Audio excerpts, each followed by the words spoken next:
Hello, in this video we're going to talk about the stages of labor. So labor can be divided into three stages. First, let us recap the physiology and some terminologies. So normal labor usually occurs after 37 weeks. A full-term birth would refer to delivery occurring between 37 to 42 weeks gestation.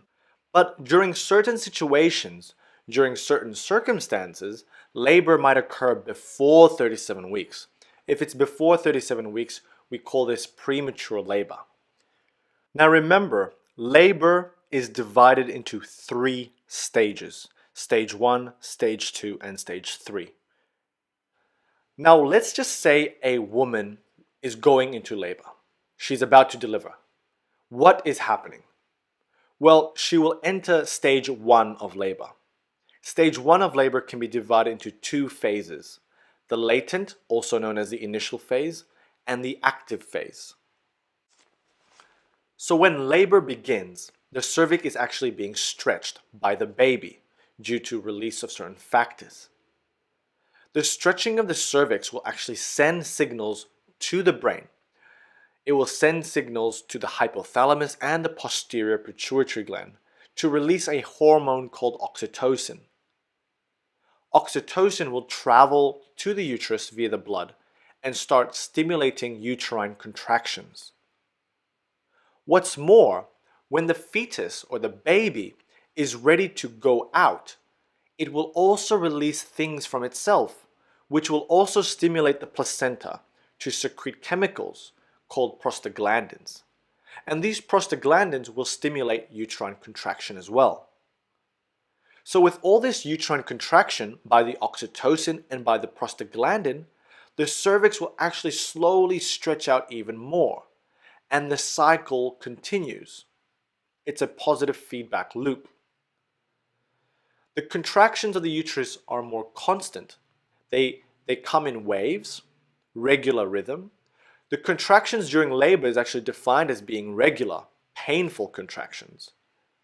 The cervix stretches slowly, and you begin to see thinning of the cervix, which is effacement of the cervix, which will progress to the final outcome, cervix dilatation. This particular cervix is now 3 centimeters dilated. I am now drawing the cervix, looking at it from the front. So the vaginal wall is at the bottom here. And as you can see, the cervix is not dilated here. But as the labor progresses, the cervix will dilate. Here, the cervix is about 3 centimeters dilated. Once the cervix opens to about 3 centimeters in diameter, or some sources say 4 centimeters in diameter, the latent or the initial phase of stage 1 of labor will then enter the active phase of stage 1 of labor.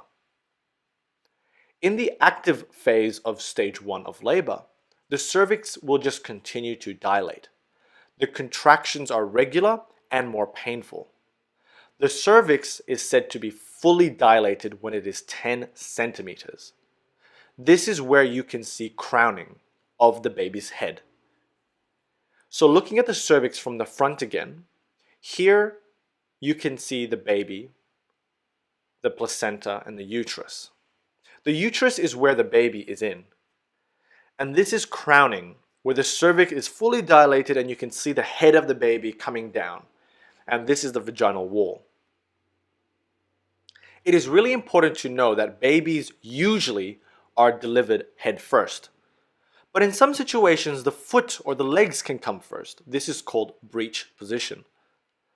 Babies in a breech position can be delivered from the vagina, but often they are delivered via cesarean section because of the risks of complication it has for normal delivery. The uterus is contracting all this time, remember, because of the oxytocin and the prostaglandins. Recapping stage 1. Stage 1 is divided into the latent and active phase.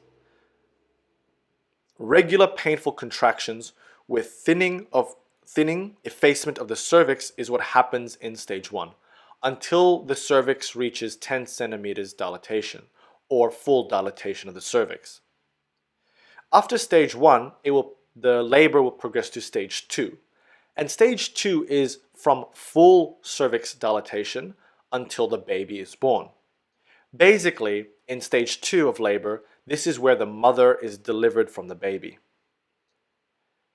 Here is the umbilical cord. Here is the placenta, and here is the rectum of the mother.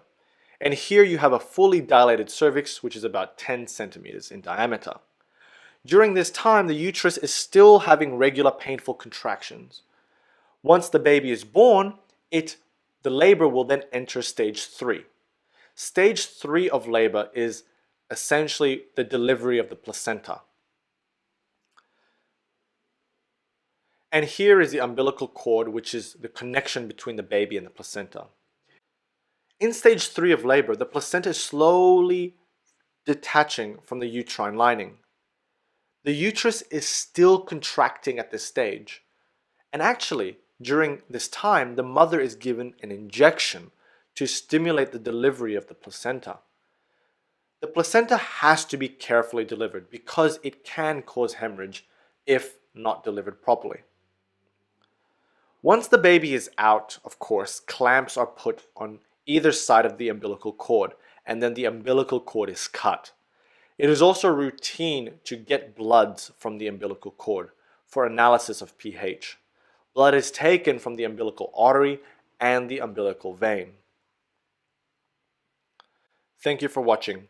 I think I will have a video that goes into detail, specifically at stage 1 of labor, which is, again, the first stage of 3.